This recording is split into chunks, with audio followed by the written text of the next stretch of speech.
Ayan mga idol, ito na yung ating biniling tulingan dyan sa may palengke. Ito ay atin ang hihiwaan sa kanyang gilid, yan magkabila, para kapag tayo ay naglagay ng pampalasa, pumasok sa mismong kaloob-looban ng kanyang katawan. Yan naman talaga ang ating ginagawa, lalo na kung isda ay pang sinaing. Yan nga po pala ay 7 piraso, kaya laang ang aking laang ay gagataan ay yung 5. Yung dalawa itinabi ko para naman pamprito. Kung sakasakali naman na mawala na ng pangulam, ay may makukuha pa na pangulam dyan sa rep. Pagkatapos nga ho nating hiwaan ng mga tulingan, yan naman ay ating lalagyan ng asin o aasnan.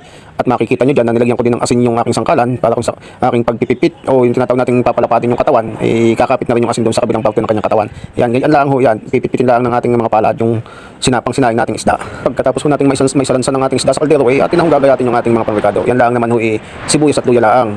Yan lang ang ating ilalagay diyan, saka yung mga paminta, asin, saka yung iba pang pampalasa. Lalagyan din ho natin ng sili.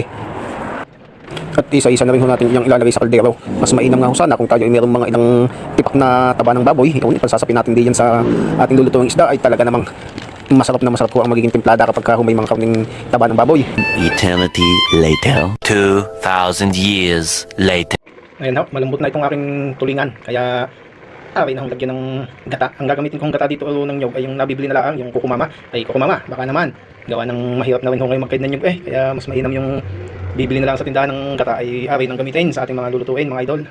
Tapos ang gagamitin kong papaasim ay ito. Nagpiga ako ng 10 kalamunday. Ayan, yan ang ating gagamitin yung pampaasim para may lasa-lasa naman. Maglalaban ng gata at yung asim nito mamaya mga idol.